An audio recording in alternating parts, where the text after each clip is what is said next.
So Patrick, the game's finally out. I guess this has been quite a long journey for you. Oh yes, we've been developing this game for several years now, and especially the Frostbite 2 engine has been developed even further actually. So yeah, it's very exciting. So now that the game's done, does it end here for you, or is there more to come?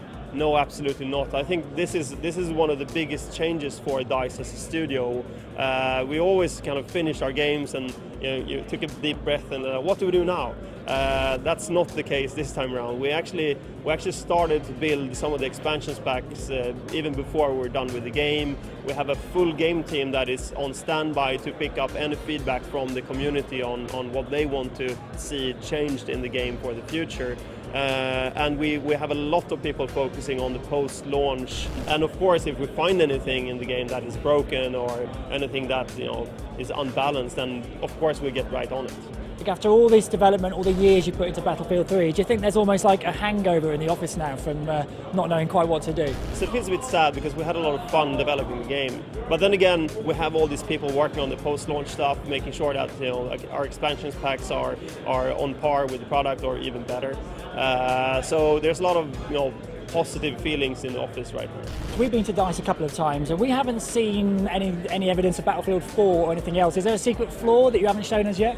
Well, maybe, because if we had one, I wouldn't tell you, would I? Well, we have several projects ongoing at DICE that you apparently haven't seen that are secret, so I can't talk about those. And of course, the Battlefield series will live on, both with the whole post-launch campaign, but also looking at future Battlefield products.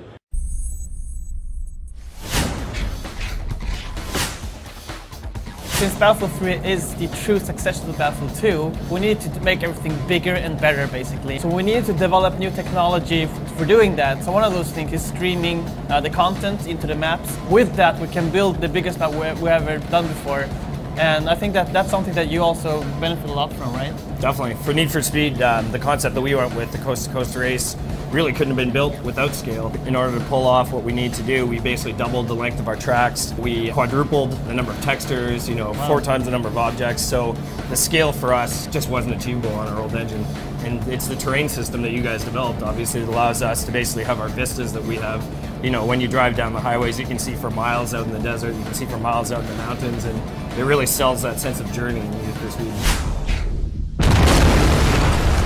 I mean, the destruction enables us now to do things that no one else is able to do, really. Like, just seeing other players from playing other shooters coming into Battlefield, where, when I play Battlefield now, it's natural for me to just go through the walls. It's kind of cool to see how that also is implemented in Need for Speed.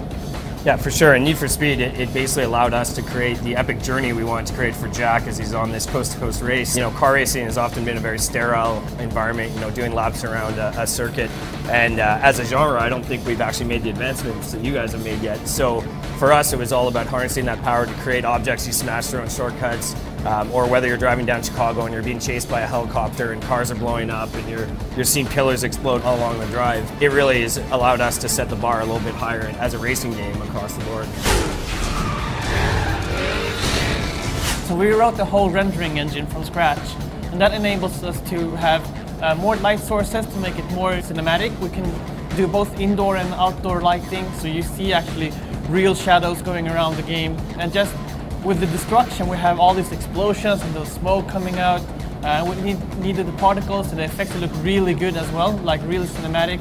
And obviously, Frostbite rendering was very key for us in Need for Speed to be able to sell the epic nature of the journey from the West Coast to the East Coast. So, you have the beautiful vistas of Yosemite, you have the dust storms that you go through, you have the mountain passes and the billowing clouds of fog and snow, and that grand scale actually boils down to some of the smaller pieces that I think the players would pick up on, which is, the tire spray going through a thunderstorm in the plains and picking up the lighting off that.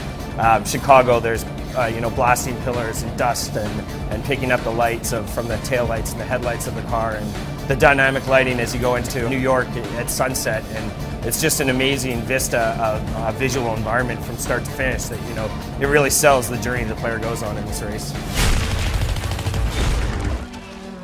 When developing Frostbite 2, we needed to push the level of immersion of the game. One of the key elements for immersion is obviously sound.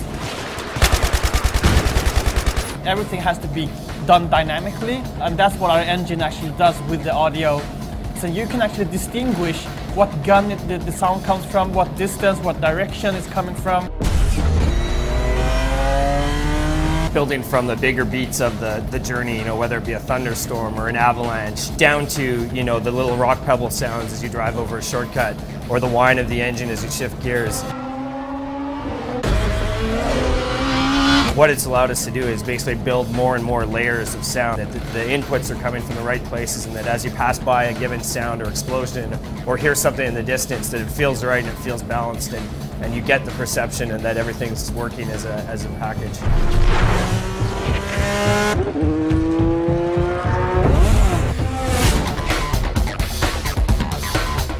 So we looked at this sports game actually, looking at FIFA and Madden and what they've done. Like the players, when they're running around, kicking the ball, it looks so realistic. And imagine that we took that animation system and brought that into a shooter game. So when the soldiers are running around, gunning each other, it looks so fluid, so realistic. And then for us, we start the game at a very tense, cinematic moment, and Frostbite basically has allowed us to create that very human aspect, which is one of our key tenets for the game, and really bring the emotion out in Jack as he opens the game up.